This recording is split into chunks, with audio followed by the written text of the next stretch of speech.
Section 1. You will hear a woman making a hotel reservation over the phone. First, you have some time to look at questions 1 to 4.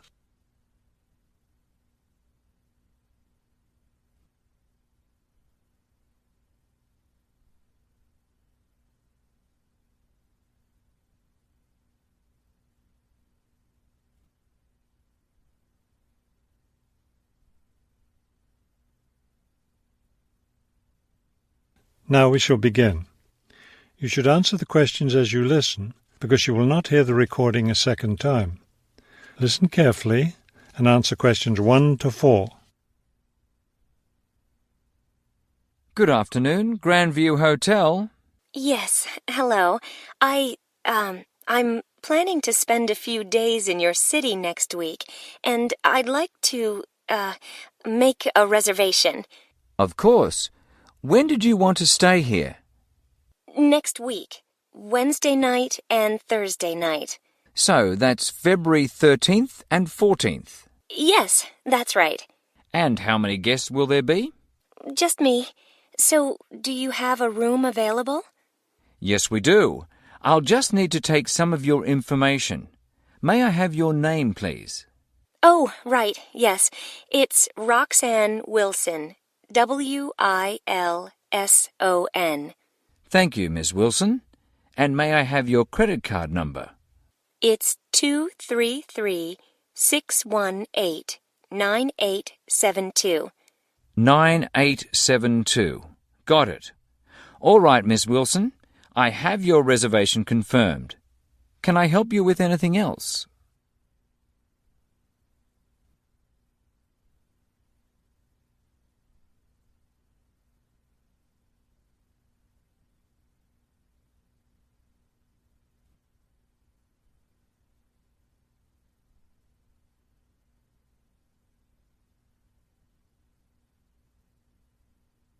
Now listen and answer questions 5 to 10.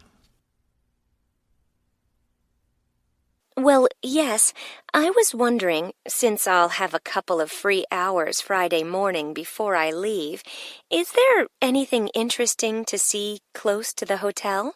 Do you like museums? The art museum's very close by. I love museums, but not art. Can't stand it. I've heard your city has a very interesting science museum, though. Yes, but unfortunately it's closed in the winter.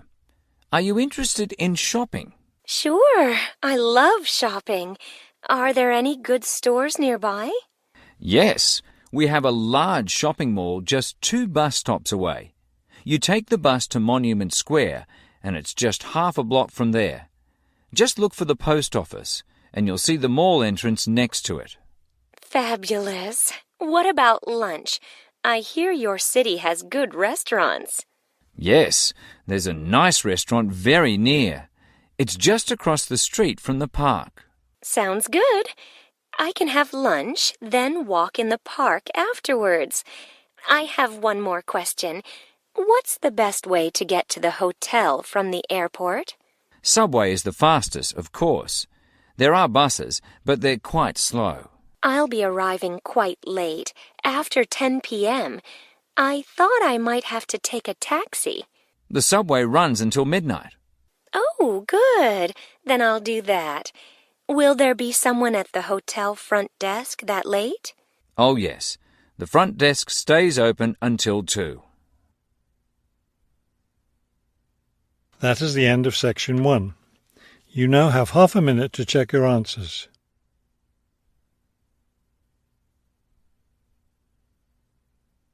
Section 2. You will hear a tour leader giving information about a bus tour. First, you have some time to look at questions 11 to 15.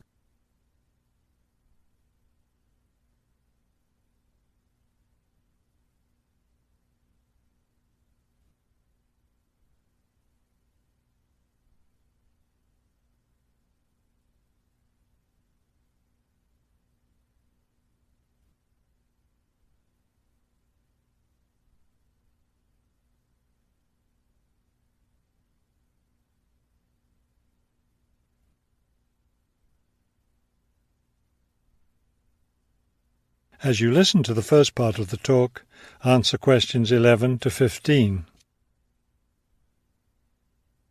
Thank you for choosing City Tours. The reason so many people choose our tours when visiting this city is because you can design your tour to suit your own interests. Your all-day pass entitles you to board our bus at any stop and stay as long as you like at each place. The all-day bus pass costs $18 for adults. Children between the ages of 5 and 12 pay half the adult fare, and children under 5 ride for free. Our buses run every hour on the half hour, starting at 8:30 a.m. Our most popular tour is the Centre City Tour, which goes to all the major attractions in the centre of the city.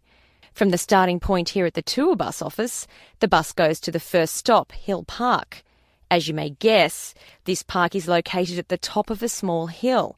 The next stop is the fishing docks. Following that, the bus goes on to the third stop, Bay Bridge, located at the foot of the bridge which crosses the bay. The fourth stop is in the shopping district. Then the fifth and last stop is at Green Street.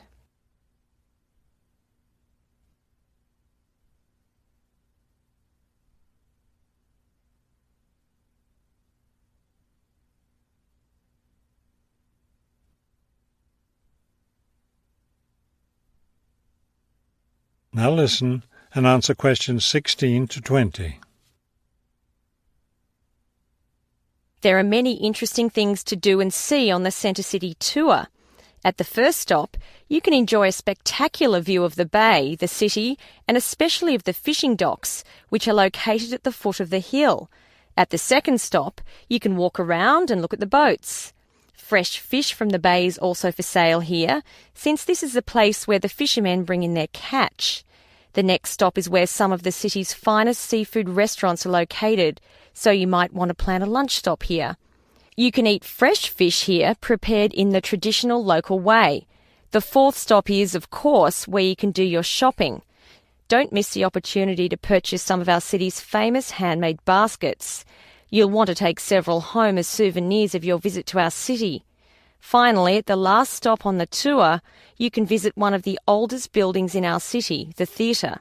This building was built over 400 years ago and is still used today as a place to see plays, musicals and other performances, as well as our annual film festival.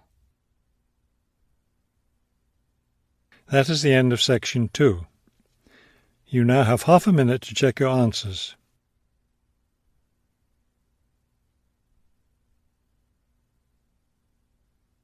Section 3. You will hear a conversation between two students planning a research project. First, you have some time to look at questions 21 to 23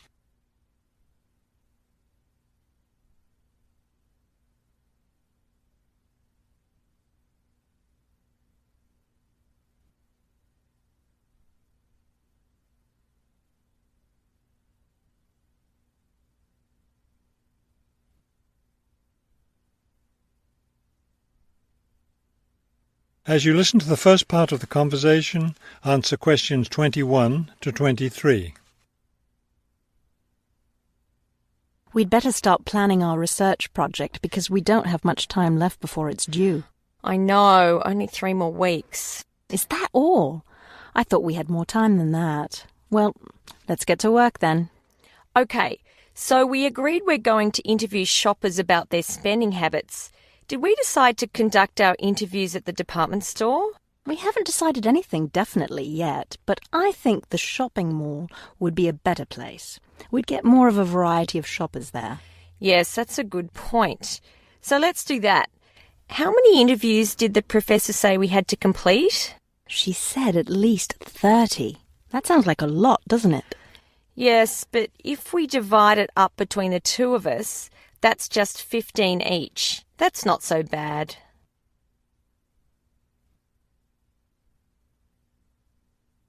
Now listen and answer questions 24 to 30.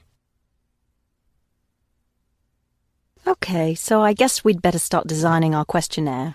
Well, we have to do some reading first, don't we? Didn't we say we were going to compare our results to the results of a government study? Right, the government study about how the economic crisis has changed people's spending habits. We want to see if we get similar results. Yes, so we'd better read that first and then design our questionnaire. Then I guess we'll be ready to go out and interview shoppers. No, don't you remember? The professor said she had to approve our questionnaire first before we actually conducted the interviews. Oh, right. So we'll get her approval and then conduct the interviews. I think a Saturday would be the best day for the interviews because everyone's out shopping then. Right. We'll do it on a Saturday then. And let's also plan to get together the next day to analyse the results. It's best to do that while everything's fresh in our minds, don't you think? Sure, that sounds like a good idea. Okay, so then we're going to have to present our results to the class. Do you have any ideas for that? It's an important part of our grade, so I think we should plan it well. Well, I think the obvious thing is to prepare some charts showing our results and how they compare with the government study. That will help make the information a lot clearer to the class. Right. Okay, so we'll draw up some charts of the results. And then that's it. All that will be left to do is give the class presentation. Do you think we can be ready on time? I sure hope so. Let's get started now. That is the end of section 3. You now have half a minute to check your answers. Section 4. You will hear a professor give a lecture on Louisa May Alcott. First, you have some time to look at the questions 31 to 40.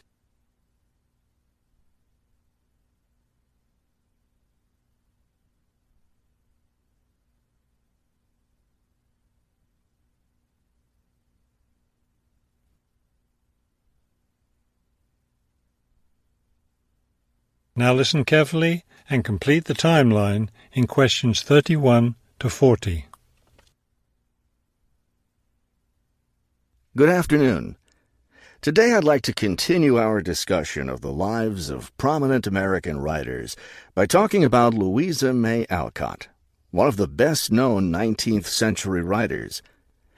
Alcott is known for her moralistic girls' novels, but she was a much more serious individual than those novels might lead one to believe.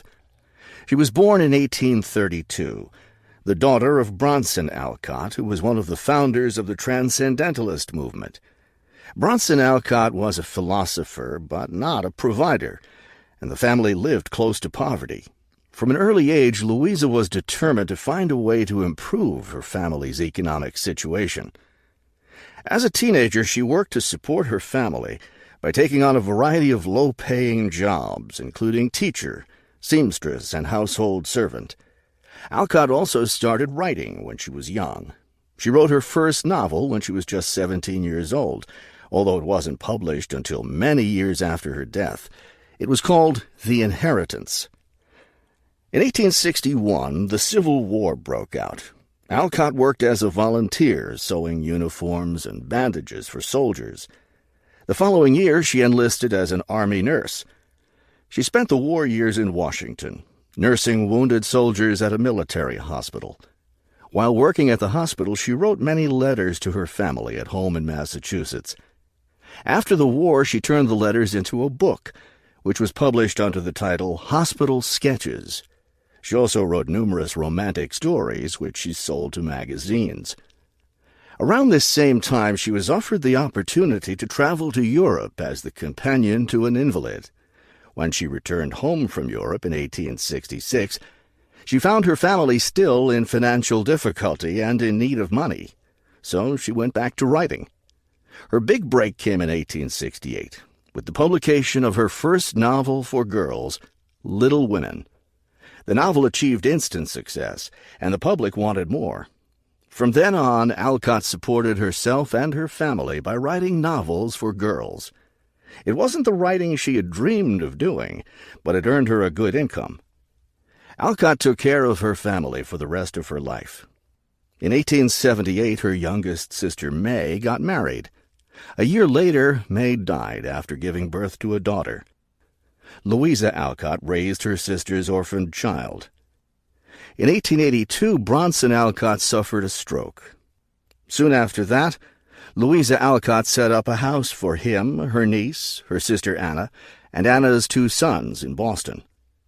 Her mother was no longer living by this time. Alcott was still writing novels for girls, including 2 sequels to Little Women, Little Men and Joe's Boys. The latter was published in 1886. Louisa Alcott had suffered poor health ever since she contracted typhoid fever while working as a war nurse. She died in March of 1888, at the age of 55. She was buried in Concord, Massachusetts. That is the end of section 4. You now have half a minute to check your answers.